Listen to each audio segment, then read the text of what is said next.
ಸೇರುವುದಿಲ್ಲ ಅಂದ್ರೆ ಒಂದು ಬಾಳೆ ಹಾಕೊಂಡು ಆ ಬಾಳೆ ಮೇಲೆ ಇಷ್ಟ ಅನ್ನ ಹಾಕೊಂಡು ಆಮೇಲೆ ಅದ್ರ ಮೇಲೆ ಸಾರು ಹಾಕೊಂಡು ಆಮೇಲೆ ಮತ್ತೆ ಪಲ್ಯ ಹಾಕೊಂಡು ಬಜಿಯಲ್ಲಿ ಉಪ್ಪಿನಕಾಯಿ ಹಾಕೊಂಡು ಆಮೇಲೆ ಸಂಡಿಗೆ ಬಂದ್ಮೇಲೆ ಸಂಡಿಗೆ ಹಾಕೊಂಡು ಆಮೇಲೆ ಸಾಂಬಾರ್ ಹಾಕೊಂಡು ಆಮೇಲೆ ಮೊಚ್ಚಿಗೆ ಹಾಕೊಂಡು ಹೊಟ್ಟೆ ಮಗ ಬಿಗ ಬಿಗ ಅವನ ಹಠ ಮಾಡಿವೆ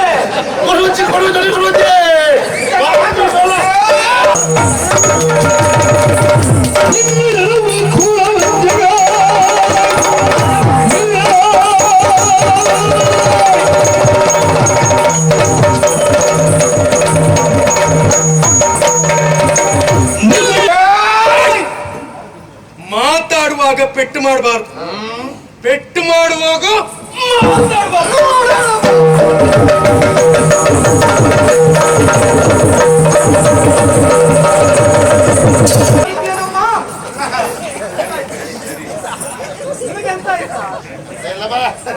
ನಾ ಬಂದು ಅದೇ ಮನೆಗೆ ಬಂದಂತಲ್ಲ ವಿಷಯ. ಯಾವ ಮನೆಗ? ಅದೇ ಭೂತೈತ್ ಮನೆಗೆ. ನನ್ನ ಆತ್ಮೀಯ ಮಾರುತಿ ಎನ್ನುವುದಾಗಿ. ಮಾರುತಿ ರಾಮ ಬಂಟ ಹನುಮಂತ ಏನಾಗಿರ್ಲಿಕ್ಕಿಲ್ಲ ಅವನ ಹೆಸರಿಟ್ಕೊಂಡು. ಅಯ್ಯೋ ವಿಶೇಷ ಗೊತ್ತಿಲ್ಲ. ಹೇಳೋದು ಊರಲ್ಲೊಂದು ಅದೆಲ್ಲ ಮತ್ತೆ ವ್ಯವಸ್ಥೆ ಮಾಡ್ತೇವೆ ನಾನು. ಅದಲ್ಲ ಇವ್ರೇನು ಗೊತ್ತಾಯ್ತಾ? ಇವ್ರು ಯಾರು?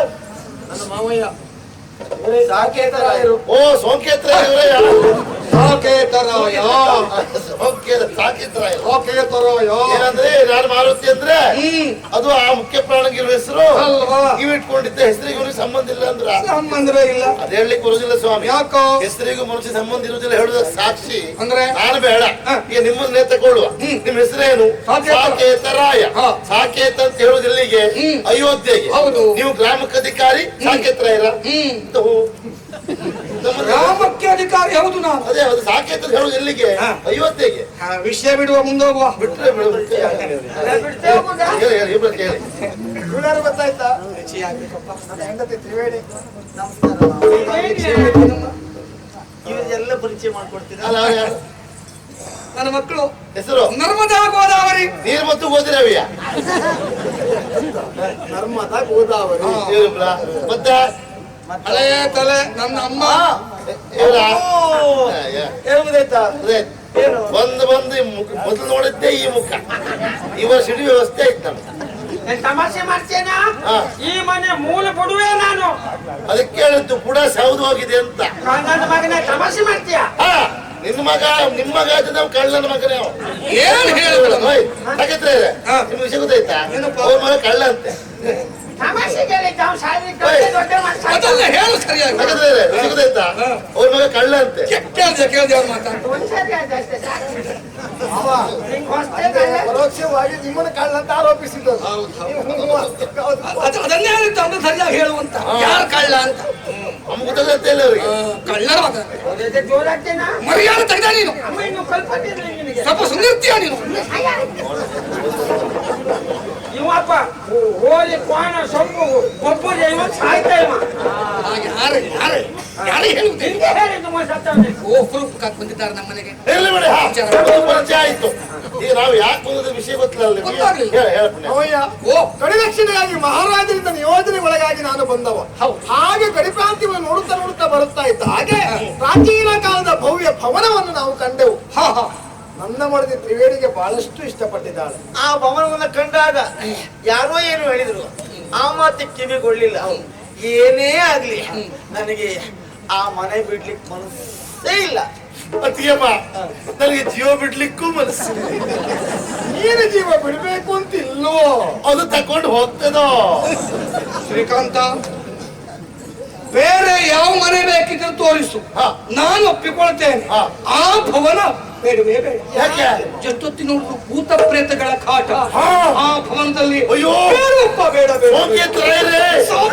ಸಾಕೇತ್ರಾಯರೇ, ಇದು ನೀವು ಹೇಳೋದು ಮಾತಲ್ಲ. ಮತ್ತೆ ಬರುವ ಬ್ರಾಹ್ಮಣರು ಸಿಕ್ಕಿದ್ರು. ಹೌದಾ? ಇದೇ ಮಾತ್ರ ಹೇಳಿದ್ರು. ನಾವ್ ಎಷ್ಟೇ ಹೇಳಿದ್ರು ಇವ್ರಿಗೆ ಅಡ್ಡಾಡ್ತಿ ಕೇಳೋದಿಲ್ಲ ಮಾರಾಯ. ಬುದ್ಧಿ ಹೇಳಿ ಇವರಿಗೆ. ಈಗ ಅದೇ ಭವನ ಬೇಕು. ಸ್ವಾಮಿ, ಒಂದು ಮಾತು ನಿಮ್ಮಲ್ಲಿ. ಭೂತ ಪ್ರೇತ ಇದೆಲ್ಲ ಭ್ರಮೆ ಅಷ್ಟೇ. ಮನುಷ್ಯನ ಭ್ರಮೆ ಹೆಚ್ಚಾದಾಗ ಒಮ್ಮೊಮ್ಮೆ ವಾಸ್ತವವೂ ಭೂತವಾಗಿ ಕಾಡ್ಲಿಕ್ಕುಂಟು. ಹಾಗಾಗಿ ಅದನ್ನೆಲ್ಲ ನೀವು ನಂಬ್ತೀರಾ. ಹಾಗಾಗಿ ನಿಮ್ಮಂತ ಬುದ್ಧಿಜೀವಿಗಳನ್ನು ನಂಬಬಾರದು. ನಮ್ಮ ಕೇಳಿಕೊಳ್ಳೋದಿಷ್ಟೇ, ನಮ್ಗೆ ಏನಾದ್ರೂ ಮಾಡಿ ಹೇಗಾದ್ರೂ ಮಾಡಿ ಆ ಮನೆ ಸಿಗುವಂತೆ ತಾವು ಮಾಡಬೇಕು. ನನಗಂತೂ ಅಲ್ಲೇ ಇರ್ಬೇಕು ಅಂತ ಅನಿಸ್ತಾ ಉಂಟು. ನನ್ನ ಮಾತಿನ ಮೇಲೆ ನನಗೆ ವಿಶ್ವಾಸ ಇಲ್ಲ ಅಂತ ಆದ್ರೆ ನನ್ನ ಅಮ್ಮ ಹಳೆ ತಲೆ ಉಂಟು, ಅಮ್ಮನ ಕೇಳಬೇಕಿಲ್ಲ. ಅಯ್ಯೋ, ಈ ಹುಡುಗರು ನನ್ನ ಮಾತು ಕೇಳುವುದೇ ಇಲ್ಲಪ್ಪ. ನಿಮ್ಗೆಲ್ಲ ಏನಾದ್ರು ಹುಡುಗರು ನನ್ನ ಮಾತು ಕೇಳುವುದೇ ಇಲ್ಲ. ಮಗ ಕಿಸಿಕಂತ ಈಗ ಅವ್ರು ಶುರು ಮಾಡಿ, ನಾನು ಹಾಕಾತಿದ್ದೆ, ಈಗ ಅವ್ರು ಶುರು ಮಾಡಿದ್ರು. ಇಷ್ಟು ವರ್ಷ ಅವ್ರು ಮಾಡುದು. ಹೌದು, ಇನ್ನು ನೀವು ಮಾಡ್ತೀರಾ ಅಮ್ಮ? ಅದಲ್ಲ ಅವನ ಹೆಸರು ಶ್ರೀಕಾಂತ. ನಾ ಹೇಳುದು ಓಸಿ ಕೇಳ. ಎಷ್ಟ ಯಾವ್ದ ಅದೇ ಹೊಸ ಕೇಳಂದ್ರಲ್ಲ, ಅದಲ್ಲ ವಸ್ತಿ ಅಂದ್ರೆ ಸ್ವಲ್ಪ ಸ್ವಲ್ಪ ಕೇಳ ಸಾಕು ನೀವು. ಇಷ್ಟನು ಕೇಳಪ್ಪ. ಯಾರ ಹತ್ರ? ಯಾರ ಹತ್ರ? ನೋಡ್ಬೇಕು. ವಸ್ತಿ ಮಾಡ್ಕೊಂಡು ನೀವಾರೇ ಇರ್ಬೋದು, ಹತ್ರ ಕೇಳ್ತೀನಿ. ಅದೆಲ್ಲ ವಿಷಯ ಹೇಳಿದ್ದ ಕೇಳಿ, ವಸ್ತಿ ಕೇಳಿ. ವಿಷಯ ಹೇಳಿದ್ದು ನಿಮ್ಗೆ ವಿಷಯ ಗೊತ್ತಿಲ್ಲ ಪುಣ್ಯಾತ್ಮ. ನಿಮಗೂ ಗೊತ್ತುಂಟ? ಅಮಾಸೆ ಅಂತಿಲ್ಲ, ಹುಣ್ಣಿಮೆ ಅಂತಿಲ್ಲ, ಅಲ್ಲಿ ಆಗುವಂತ ಶಬ್ದ ನೋಡ್ಬೇಕಿತ್ತು. ಹೇಳುದಲ್ವಾ? ಶಬ್ದ ಯಾವುದೇ ಶಬ್ದ ಅದು ಕೇಳುವುದು.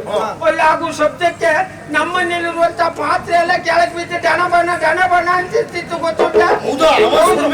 ಅಮಾಸೆ ಹುಣ್ಣಿಮೆ ದಿವಸ ನಾನು ಆ ಶಬ್ದ ಕೇಳಿದ್ರು ಕೇಳಿದ ಮಾಡ್ಕೊಂಡು ಮುಸುಗಾಕೊಂಡು ಮಲಗ್ತಿದ್ದೆ. ನಾನು ಹೆದರಿಕೆ ಆಗ್ತಾ ಇತ್ತು. ನೀವು ಇವರ ತಾಯಿ ಹೇಳಿದ್ ಕೇಳಿದ್ದೆ. ಆ ಶಬ್ದ ಕೇಳಿ ಅಲ್ವೇ ನಿಮ್ಮ ಯಜಮಾನ ತೀರ್ಕೊಂಡಿದ್ದು? ಅಯ್ಯೋ, ನೆನ್ಪು ಮಾಡ್ಬೇಡ ಮಗ, ಇಷ್ಟು ಹೊತ್ತಿನಲ್ಲಿ ಬೇಡ, ಹೋಗುದು ಬೇಡ, ಅದು ಅಪಾಯ ಉಂಟು, ಅಲ್ಲಿ ಹೋಗ್ಲೋ ಬೇಡ. ಅವಯ್ಯ, ನೀವೇನೇ ಹೇಳಿ ನಾವು ಅದನ್ನೆಲ್ಲ ಭೂತ ಪಿಶಾಚದ ಯಾವುದನ್ನು ನಂಬುವುದಿಲ್ಲ. ನೋಡಿ, ಬೆಳಕಿನ ವ್ಯವಸ್ಥೆ ಇರುವಲ್ಲಿ, ಜನಸಂಚಾರ ಇರುವಲ್ಲಿ ಭೂತವೂ ಇಲ್ಲ, ಪ್ರೇತವೂ ಇಲ್ಲ. ಮೊದಲು ಎಲ್ಲವೂ ಮಸಣವೇ ಆಗಿತ್ತು, ಈಗ ಮಸಣದಲ್ಲಿಯೂ ಮನೆ ಆಗಿದೆ.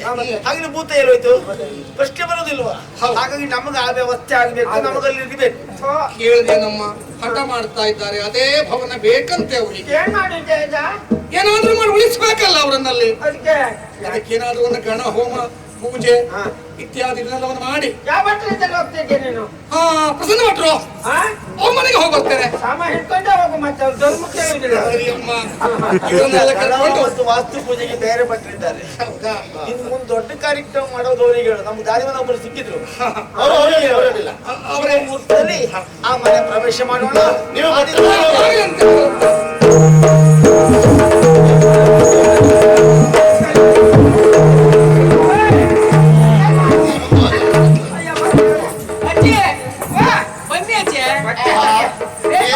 ಏನ್ ಚಂದ ಆ ಕಣ್ಣು, ಆ ಮೂಗು, ಆ ತುಟಿ.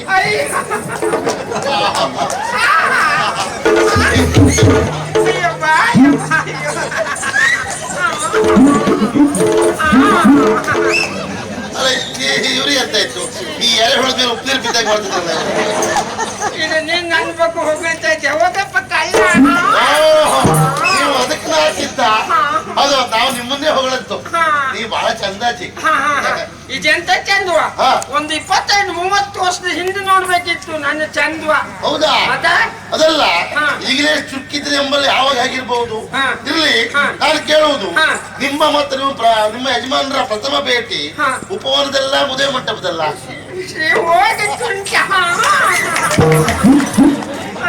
ಹಳೆದಲ್ಲ ನೆನ್ಪು ಮಾಡ್ತೀಯ, ಹೋಗಪ್ಪ. ಎಂತ ಇತ್ತು ಮಗ, ಸತ್ಯ ಹೇಳ, ಅವ್ರು ನೆನ್ಪು ಮಾಡ್ಕೊಂಡ್ರೆ ಒಂದ್ ರೀತಿ ಬೇಸರ ಆಗ್ತಾ ಉಂಟು, ಗೊತ್ತುಂಟ? ಅಂದ್ರೆ ನಿಮಗೆ ನಮ್ಗೆ ಅವ್ರಿಗೆ ಒಳ್ಳೆ ರೀತಿಯಲ್ಲಿ ಇದ್ದಿದ್ದೆ ಆಗಿತ್ತು. ಏನ್ ಮಾಡುವ, ಪ್ರಾಯದ ಕಾಲದಲ್ಲೇ ನನ್ನನ್ನು ಬಿಟ್ಟು ದೂರ ಹೋಗ್ಬಿಟ್ರು ಮಗ. ಆದ್ರಿಂದ ಅವ್ರ ಬಗ್ಗೆ ಈಗ ಎಣಿಸ್ಕೊಂಡಾಗ ನನ್ಗೆ ಏನು ಸೇರುವುದಿಲ್ಲ, ಊಟ ಗೀಟ ಏನು ಸೇರುವುದಿಲ್ಲ. ಅವ್ರು ಎಣಿಸ್ಕೊಂಡ ಊಟವೇ ಸೇರುವುದಿಲ್ಲ. ಊಟವೇ ಸೇರುವುದಿಲ್ಲ ಅಂತಲ್ಲ, ಊಟ ಮಾಡುದಿಲ್ವಾ? ಊಟ ಮಾಡ್ತೆ, ಆದ್ರೆ ಹೆಚ್ಚು ಪ್ರಮಾಣದಲ್ಲಪ್ಪ. ಸೇರುವುದಿಲ್ಲ ಅಂದ್ರೆ ಒಂದು ಬಾಳೆ ಹಾಕೊಂಡು, ಆ ಬಾಳೆ ಮೇಲೆ ಇಷ್ಟ ಅನ್ನ ಹಾಕೊಂಡು, ಆಮೇಲೆ ಅದ್ರ ಮೇಲೆ ಸಾರು ಹಾಕೊಂಡು, ಆಮೇಲೆ ಮತ್ತೆ ಪಲ್ಯ ಹಾಕೊಂಡು, ಬಜಿಯಲ್ಲಿ ಉಪ್ಪಿನಕಾಯಿ ಹಾಕೊಂಡು, ಆಮೇಲೆ ಸಂಡಿಗೆ ಬಂದ್ಮೇಲೆ ಸಂಡಿಗೆ ಹಾಕೊಂಡು, ಆಮೇಲೆ ಸಾಂಬಾರ್ ಹಾಕೊಂಡು, ಆಮೇಲೆ ಮೊತ್ತಿಗೆ ಹಾಕೊಂಡು, ಇದು ಸ್ವಲ್ಪ ನಾನು ಊಟ ಮಾಡಲು ಬಿಟ್ಟು ನಂಗೆ ಮತ್ತೆ ದೇವರನ್ನ ಸೇರುವುದೇ. ಇವೇನು ಸತ್ಯ? ಎಲ್ಲ ನಮಗ್ ತಮಾಷೆ ಮಾಡುವರೇ ಎಂಬಳೆ ಸತ್ಯವರು. ಅಯ್ಯೋ ಹೋಗ.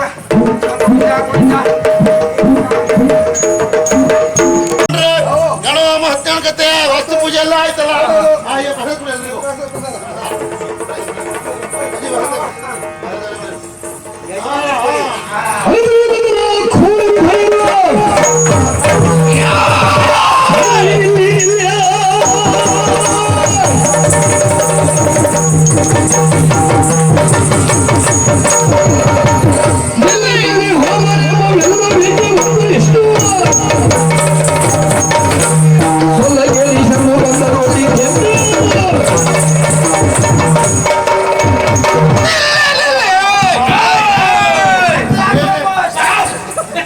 ಶಾಸ್ತ್ರ ಆಗ್ಬೇಕು ಏನಿದ್ರು ನಾಲ್ಕು ಗುಡಿ ಕೊಟ್ಟು ಹೋಗ್ಬೇಕು ಬರುದು ಬಂದಿದ್ದೇನೆ ಅದು ಮಾತಾಡಿ ಹಿರಿ ಮನ್ಸರು ಕಿರಿ ಮನ್ಸರು ಇದ್ದಾರೆ ಎಲ್ಲ ಈಗ ಪ್ರಸಾದ ಕೊಡ್ಲಿಕ್ಕೆ ಬಂದವ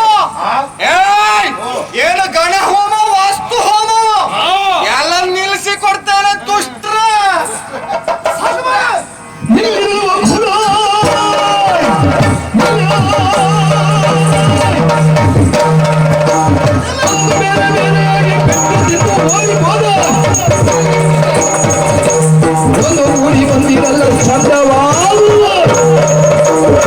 ಯಾರು ಮಾಡಿದ್ರೆ ಹಳೆ ಅಪರಾಧಿಗಳು ಆ ದಿವಸವೇ ಹೇಳಿದ್ದೆ ನಿಮಗೊಂದು ಮುಗಿಯುವುದೇ ಅಲ್ವಾ ಪುಣ್ಯ ಸರಿಯಾದ ಕಾಲ ಸಾಧಿಸಿ ಬರುತ್ತೇನೆ ಅಂತ ಅತಿ ಹೆಬ್ಬಾವಿನ ಸಂತಾನದವ ನೀನು ಯಾಕ ನಿನಗೆ ಎಷ್ಟೇ ಬಿದ್ದು ನಿನಗೆ ನೋವೇನು ಆಗುದಿಲ್ಲ ನೋಡು ಇವತ್ತು ಗುಡುಮ್ಮನೆ ನುಂಗುತ್ತೇನೆ ಹಾಗಲ್ಲ ರಕಸ್ತಾನ ನೀನು ಹೌದಲ್ಲ ಇನ್ನು ಜೀವಮಾನದಲ್ಲಿ ನುಂಗ್ಲಿಕ್ಕೆ ಹೋಗ್ಬಾರ್ದು ನೀನು ಹೊಡೆದು ಹಾಕ್ಲಿಕ್ಕೆ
ದೊಣ್ಣೆ ಹಾಕಿಸ್ಕೊಂಡ್ರಿ ನೀವು ನನ್ನ ಕೈಲಿ ಬಂದೆ ನೀ ಯಾಕೆ ಕಟ್ಕೊಂಡು ಸತ್ತೆ ನೀನು ಎಂಟ್ರಲ್ಲಿ ಹೊಡೆಯೋದಜ್ಜಿ ಹೊಡಿಲಿಕ್ಕ ಹೌದು. ಮಗ ಮಾರುತಿ ಹಾ. ಬಿಡ್ಬೇಡ ಒಳಗ ಏನ್ ಹೊಡ್ದು? ಹೊಟ್ಟೆ ಮಗ ಬಿಡ ಬಿಡ ಅವನ ಹಠ ಮಂಡಿ ಮೇಲೆ ಕೊಡುವಜ್ಜಿ ಕೊಡುವುದೊಳಿ ಕೊಡುವಜ್ಜಿ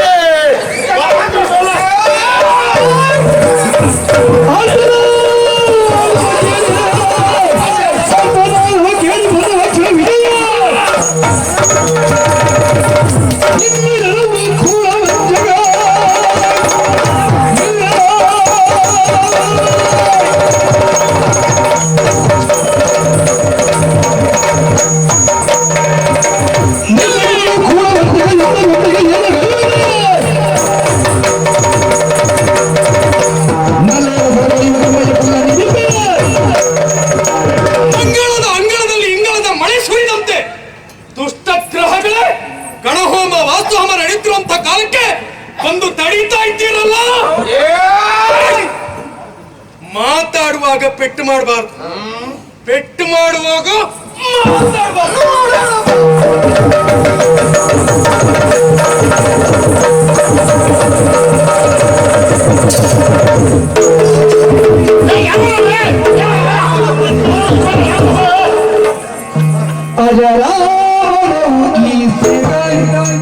ಚಿರನೂತನದ ಶುಭ ಇಲ್ಲ ಭೇದದ ಭಾವ ಎಲ್ಲರನ್ನೂ ದೇವ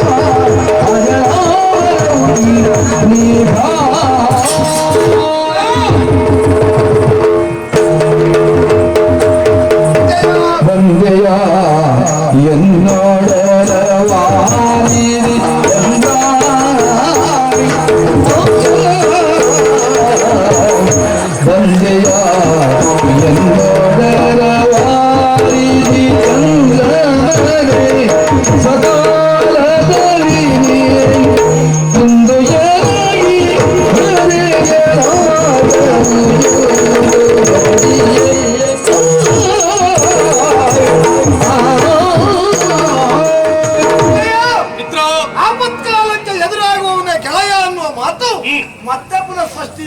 ಪರಿಚಿತ ನೀನು ತಂದೆಯ ನನ್ನೊಡಲ ವಾರಿದೆ ನೀನು ನನ್ನ ಕಷ್ಟವನ್ನು ದೂರ ಕಳಿಸಲಿಕ್ಕೆ ಭಗವಂತನ ಪಾದದಲ್ಲಿ ಬಂದೆ ನೀನನ್ನು ಕಂಡಾಗ ಮನಸ್ಸು ತುಂಬಿತು.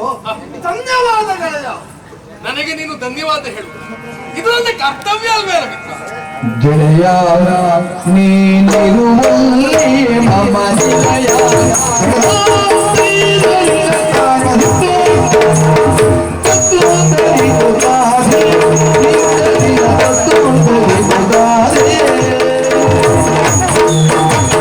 ನೀನಿರುವಲ್ಲಿ ಮಮ ನಿಲಯ ನೀನಿರುವಲ್ಲಿ ಮಮ ನಿಲಯ ನೀನಿರುವಲ್ಲಿ ಮಮ ನಿಲಯ ಜೊತೆಗಿರುವೆನು ಆದರೂ ಗೆಳೆಯ ಜೊತೆಗಿರುವೆನು ಆದರೂ ಗೆಳೆಯ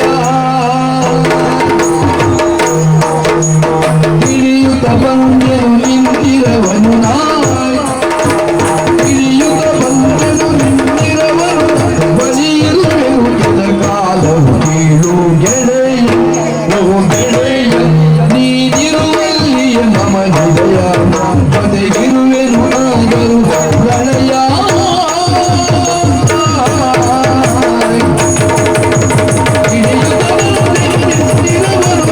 ಬಲಿಯಿರುವೆನು ಕೆಲ ಕಾಲವು ಕೇಳೋ ಗೆಳೆಯ. ಶ್ರೀಕಾಂತ, ಯಾಕೋ ಏನು ಮನದಲ್ಲಿ ಯಾಕೋ ಒಂದು ಜಾತಿಯಾದಂತಹ ಹಂಬಲ, ನಿನ್ನನ್ನು ನೋಡಬೇಕು, ನಿನ್ನನ್ನು ಕಾಣಬೇಕು ಎನ್ನುವಂತ ಒಂದೇ ಒಂದು ಉದ್ದೇಶ ಅಷ್ಟೇ ಅಲ್ಲ, ಹೊಸತಾಗಿ ಪಡೆದಿರುವಂತಹ ಮನೆಯ ಪ್ರವೇಶ, ಆ ಸಂದರ್ಭದಲ್ಲಿ ನಿನ್ನನ್ನು ಒಡಗೂಡಿ ನಾನು ಇರಬೇಕೆನ್ನುವಂತ ಉದ್ದೇಶಕ್ಕಾಗಿ ಅವಸರವಾಗಿ ಬಂದೆ. ಬರುವಾಗ ಇಂಥದ್ದೊಂದು ಅನರ್ಥಗಳು ಯೋಚನೆ ಮಾಡಬೇಕಾದದ್ದಿಲ್ಲ. ಸರಿ ಓ ಗೆಳೆಯ, ನೀನಿರುವಲ್ಲಿಯೇ ಮಮ ನಿಲಯ, ನಾವಿಬ್ಬರು ಜೊತೆಯಾಗಿರುವಾಗ ಆಗಲೇ ಪ್ರಳಯ. ಯೋಚನೆ ಮಾಡುವ ಅವಶ್ಯಕತೆ ಇಲ್ಲ. ಮತ್ತೆ ಪ್ರಳಯದ ಸಮಸ್ಯೆ ಇದೆ, ಯಾರಿರೋದು ಇದಲ್ಲ ಅದಕ್ಕೆ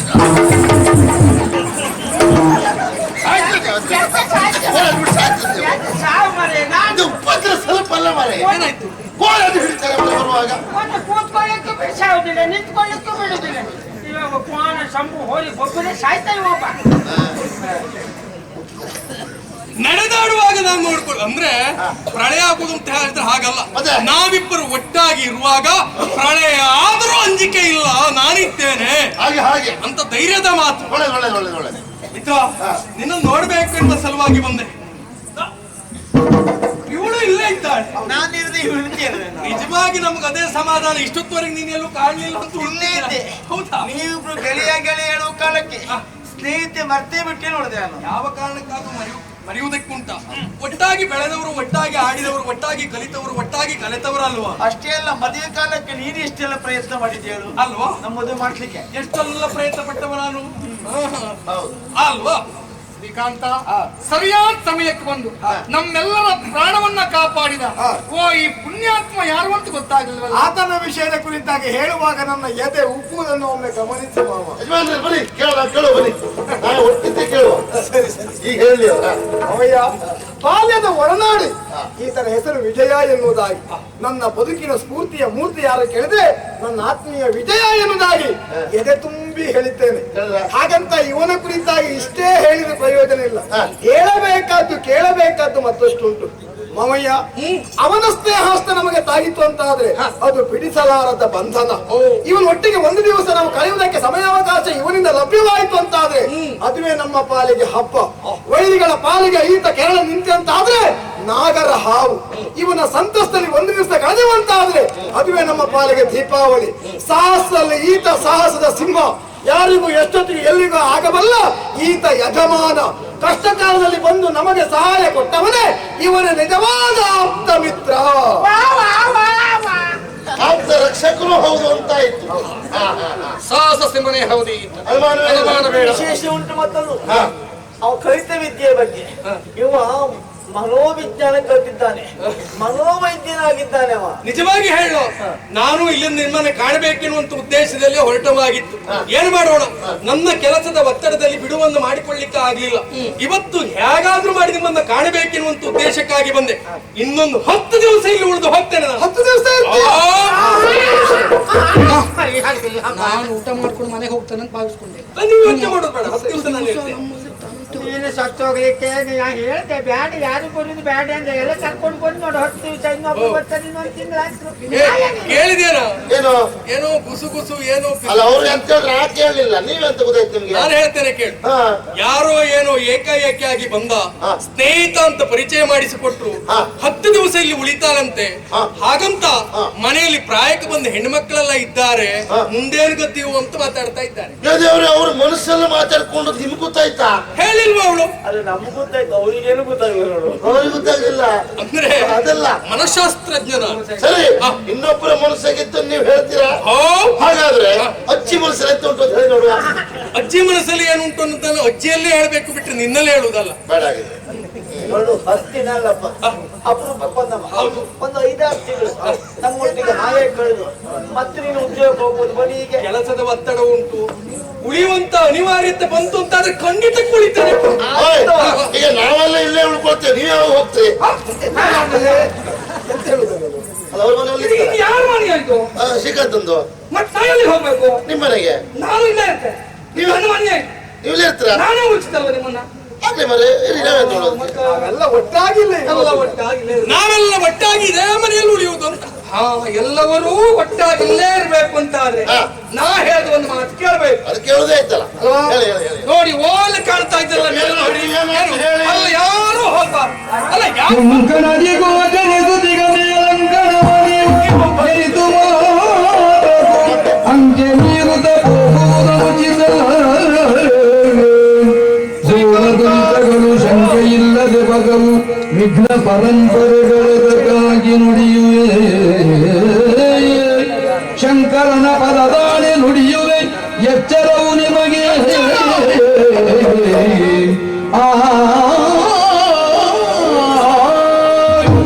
ಎಲ್ಲರೂ ಒಟ್ಟಾಗಿ ಇಲ್ಲೇ ಇರುವುದು ಹೌದು ಅಂತಾದ್ರೆ ಅಲ್ಲಿ ಕಾಣ್ತಾ ಇದೆಲ್ಲ ಮೇಲ್ಮಹಡಿ, ತೆಂಕಣ ಮಾಡಿ ತೆಂಕಣ ಮಹಡಿ. ಹಾ. ಆ ಮಹಡಿಗೆ ಯಾರು ಹೋಗಬಾರ್ದು. ಮಾಡಿ ಹೋಗಬಾರ್ದು. ಮತ್ತೆ ಕೋಣೆಯ ಬಾಗಿಲನ್ನು ತೆರಿಬಾರ್ದು. ಸ್ವಾಮಿ ಹಾಗೆ ಹೇಳಿದ್ರೆ ಆಗ್ತದ? ಒಟ್ಟಾರೆಯಾಗಿ ಹೇಳಿದ್ರೆ ಆಗುವುದಿಲ್ಲ. ಹೌದು. ಹಾಗಿದ್ರೆ ಅಲ್ಲಿ ಹೋಗ್ಲೇಬಾರ್ದು, ಕೋಣೆಯ ಬಾಗಿಲನ್ನು ತೆಗಿಲೇಬಾರ್ದು ಅಂತಾದ್ರೆ ಯಾಕೆ ಏನು ಅನ್ನೋದು ಪ್ರಶ್ನೆ ಅಲ್ವಾ? ಅಲ್ಲಿ ಏನು ಉಂಟಾಗಿದ್ರೆ? ಹೇಳಲೇಬೇಕಾ? ಹಾ. ಹೇಳ್ತೇನೆ ಕೇಳಿ. ಹೇಳಿ. ಸಾಮಾನ್ಯ 500 ವರ್ಷಗಳ ಹಿಂದೆ ಹಾ. ಕಂದರ್ವ ಗಿರಿಯನ್ನಾಳುವಂತಹ ರಾಜರಾಜೇಂದ್ರ ಭೂಪ ತುಳುನಾಡಿನ ಮೇಲೆ ದಂಡೆತ್ತಿ ಹೋದ. ಸರಿ. ಅಲ್ಲಿರುವಂತಹ ಮಹಾರಾಜನಿಗೆ ಇವನಿಗೂ ಘನಘೋರ ಯುದ್ಧವೇ ಸಂಘಟಿಸಿತು. ಓಹೋ. ಅವನಿಗೂ ಸೋಲಾಗ್ಲಿಲ್ಲ, ಇವನಿಗೂ ಗೆಲುವಾಗ್ಲಿಲ್ಲ. ಹಾ. ಇಬ್ಬರು ಮಿತ್ರರಾದರು. ಒಳ್ಳೆ. ಹಾಗಂತ ಅಲ್ಲಿಯ ನಾಟ್ಯಗಾರ್ತಿಯನ್ನ ಕಂಡ ರಾಜರಾಜೇಂದ್ರ ನನ್ನ ನಾಡಿಗಾಗಿ ಕರೆದುಕೊಂಡು ಹೋಗುತ್ತೇನೆ, ಅವಳನ್ನ ಕಳುಹಿಸಿಕೊಡಬೇಕು ಅಂತ ಕೇಳಿಕೊಂಡ ಅವನ ಮಿತ್ರನಲ್ಲಿ. ಸರಿ. ತಪ್ಪದೆ ಅವಳನ್ನು ಕಳುಹಿಸಿಕೊಟ್ಟ. ಹಾ. ಹಾಗಂತ ಆ ನಾಟ್ಯಗಾರ್ತಿಗೆ ಹಾ. ಒಬ್ಬ ಪ್ರಿಯತಮ ಇದ್ದಂತೆ ಗಡರಾಜ ಅನ್ನುವುದಾಗಿ ಹಾ ಹಾ. ಒಂದು ದಿವಸ ನೇರವಾಗಿ ಗಂಧರ್ವಗಿರಿಗಾಗಿ ಹೋದ. ಹಾ. ಅಲ್ಲಿಯೇ ಆಶ್ರಯವನ್ನು ಪಡೆದ. ಅವನು ಅಲ್ಲೇ ಉಳ್ಕೊಂಡ. ಹೌದು ಹೌದು. ಆಮೇಲೆ ಒಂದು ದಿವಸ ಆ ನಾಟ್ಯಗಾರ್ತಿ ಹಾಗೂ ನಟರಾಜನಿಗೂ ಕೂಡ ನರ್ತನ ಏರ್ಪಟ್ಟಿತು. ಹಾ. ಮಹಾರಾಜನೇ ಏರ್ಪಡಿಸಿದ್ದುದನ್ನ. ಹಾಗಾಗಿ ಹಾ. ನರ್ತನವಾಗುತ್ತಿರುವಂತಹ ವೇಳೆಯಲ್ಲಿ ಅವರ ಅಸಭ್ಯವಾದಂತಹ ವರ್ತನೆಯನ್ನ ಕಂಡಾಕ್ಷಣ ಮಹಾರಾಜ ಹಾ. ಕ್ರೋಧಗೊಂಡು ಹಾ. ಆ ನಟರಾಜನನ್ನ ಅಲ್ಲಿಯೇ ಇರಿದು ಕೊಂದ. ಎಂತ ಕ್ರೂರಿ ಮಾಡ್ರಿ ಅವ. ಛೆ. ಹಾಗೆಯೇ ಆಮೇಲೆ ಆ ನಾಟ್ಯಗಾರ್ತಿಯನ್ನ ಹಾ. ಜೀವಂತವಾಗಿ ಅಲ್ಲಿಯೇ ದಹಿಸಿ ಬಿಟ್ಟ. ಅಯ್ಯೋ ಸುಟ್ಟು ಹಾಕಿದ್ನ. ಸುಟ್ಟಾಕದ. ಆಮೇಲೆ ಸತ್ರು ಕೂಡ ಆ ನಾಟ್ಯಗಾರ್ತಿ ಹಾ. ಪ್ರೇತಾತ್ಮವಾಗಿ ಬಂದು ಹಾ. ಆ ಮಹಾರಾಜನ ಕಾಡುವುದಕ್ಕೆ ಶುರು ಮಾಡಿಕೊಂಡು ಆಮೇಲೆ ಸ್ವಪ್ನದಲ್ಲಿ ಹಾ. ಭಯಭೀತನಾದ. ಆವಾಗ ಅವನ ಮಿತ್ರರನ್ನು ಕೂಡಿಕೊಂಡು ಕೇರಳಕ್ಕಾಗಿ ಹೋಗಿ ಮಹಾನ್ ಮಂತ್ರವಾದಿಗಳನ್ನು ಕರ್ಕೊಂಡು ಬಂದರು. ಆಮೇಲೆ ಅದು ಹಾ. ಅಲ್ಲಿ ಕಾಣ್ತಾ ಇದೆಲ್ಲ ಮೇಲ್ಮಾಡಿ. ಹೌದು. ಅಲ್ಲಿ ಆ ಕೋಣೆಯಲ್ಲಿ ಅವಳ ಪ್ರೇತಾತ್ಮವನ್ನ ದಿಗ್ಬಂಧನ ಮಾಡಿಟ್ಟಿದ್ದಾರೆ, ಬಂಧಿಸಿಟ್ಟಿದ್ದ. ಬಂಧಿಸಿಟ್ಟಿದ್ದಾರೆ. ಬಂಧಿಸಿದ್ದವನು ಮಹಾನ್ ಮಂತ್ರವಾದಿಗಳು, ಸಾಮಾನ್ಯದವರಲ್ಲ ಅವರು, ಹಾ, ಹಾ. ಕೇರಳದವರು. ಹೇಳಿದವನು ಹಾ. ಆ ಮೂರ್ಖಾಸ್ನ ಮಂತ್ರವಾದಿ ಒಂದ್ಸರಿ ಸಿಗ್ಬೇಕಿತ್ತು ನನಗೆ. ನಿಮ್ಗೆ ಅವ ಎಂತಕ್ಕೆ ಅವ ಸಿಕ್ಕಿದ್ರೆ ನಿಮ್ಗೆ ಸಿಗ್ತಾವ ಈಗ? ಅಲ್ಲಿ ಅಲ್ಲೇ ಯಾಕೆ ಬಂಧಿಸಿರ್ಬೇಕಿತ್ತು? ಅಲ್ಲಿ ಹೋಗಿ ಕೇಳ್ಬೇಕಿತ್ತು ನೀವು. ಮತ್ತೆ ಸಿಗ್ಬೇಕಿತ್ತು ಅಂತ ಕೇಳ್ತಿದ್ದೆ ನಾನು. ಹಾಗಾಗಿ ಹಾ. ಯಾರೂ ಅಲ್ಲಿಗೆ ಹೋಗಬಾರದು, ಹಾ. ಬಾಗಿಲನ್ನು ತೆರಿಬಾರದು. ಏನಾದ್ರೂ ಬಾಗಿಲು ತೆರೆದು ಒಳಗೆ ಹೋದ್ರ ಅಪಾಯ. ಅಪಾಯ ಕಟ್ಟಿಟ್ಟ ಬುತ್ತಿ. ಅಯ್ಯಪ್ಪ. ಇದು ಶಿವನ ಆಣೆ ಮಾಡಿ ಹೇಳುತ್ತೇನೆ, ಯಾರು ಅಲ್ಲಿಗೆ ಹೋಗ್ಬೇಡಿ. ಅಲ್ಲ ಎಲ್ಲ ವಿಚಾರವನ್ನು ಹೇಳಿದವರು ನೀವು. ಆದ್ರೂ ಒಂದು ಸಮಸ್ಯೆ ಆಯ್ತಲ್ಲ. ಏನದು? ದಯಿಸಿದ ಅಂತ ಹೇಳಿದ್ರಲ್ಲ, ಆ ನಾಟ್ಯಗಾರ್ತಿಯ ಹೆಸರೇನು ಅಂತಲೇ ಹೇಳಿಲ್ಲ.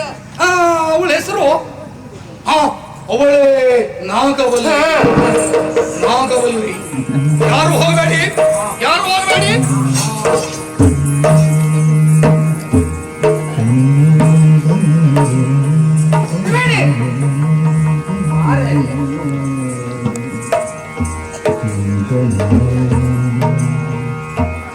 Thank you.